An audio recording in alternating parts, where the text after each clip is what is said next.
Hi, I'm Shashidhar. The topic that I'm going to discuss is demonetization in 2016. Shock therapy for a formalizing economy.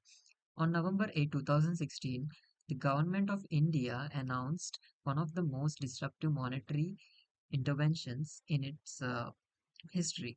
The overnight invalidation of 500 and 1000 currency notes under the demonetization 2016. These notes accounted for nearly 86% of the currency in circulation. The move triggered immediate liquidity shocks across the economy, but it also aimed at something far more structural, reshaping India's informal cash driven system into a more transparent, formalized economy.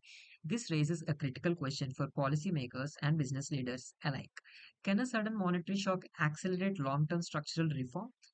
The problem: a high cash informal economy.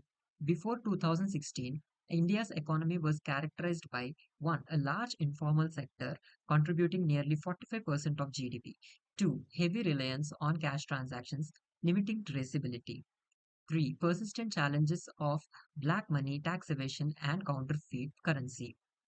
So, for businesses, this meant uneven competition between formal and informal players, and secondly, limited access to credit due to poor financial records, and thirdly, inefficiencies in supply chains and payment systems.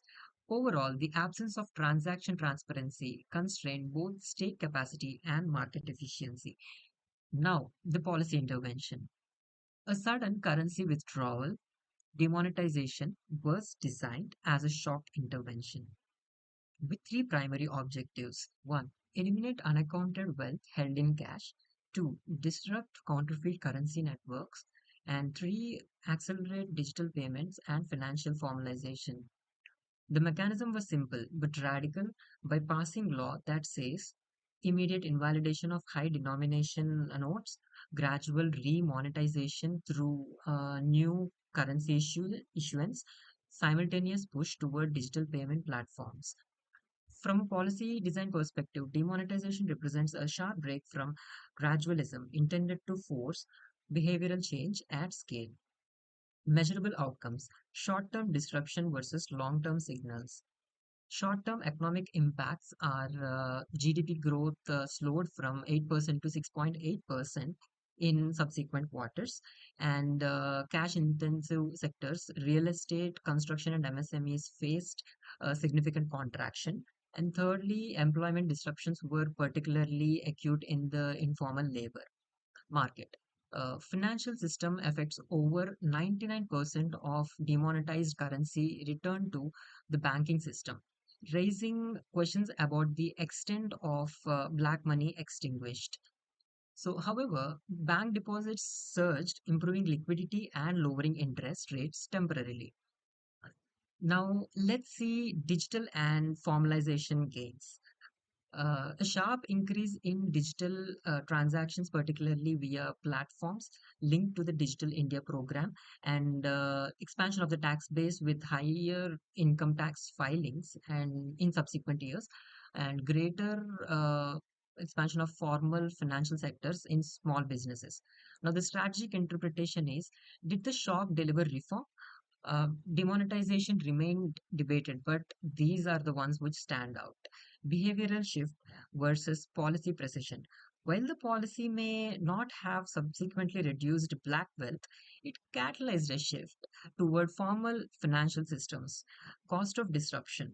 The short term economic costs were substantial, raising questions about the efficiency of shock based reforms. Complementarity with other policies. Its long-term impact is best understood alongside reforms like GST and digital infrastructure expansion.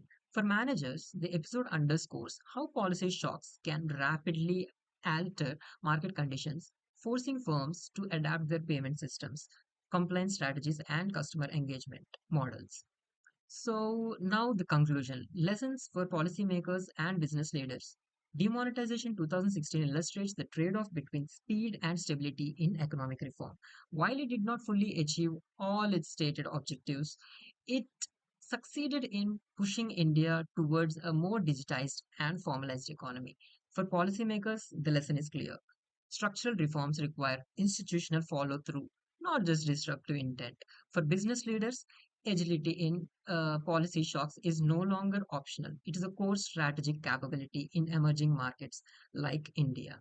Ultimately, demonetization was less about currency and more about changing economic behavior at scale.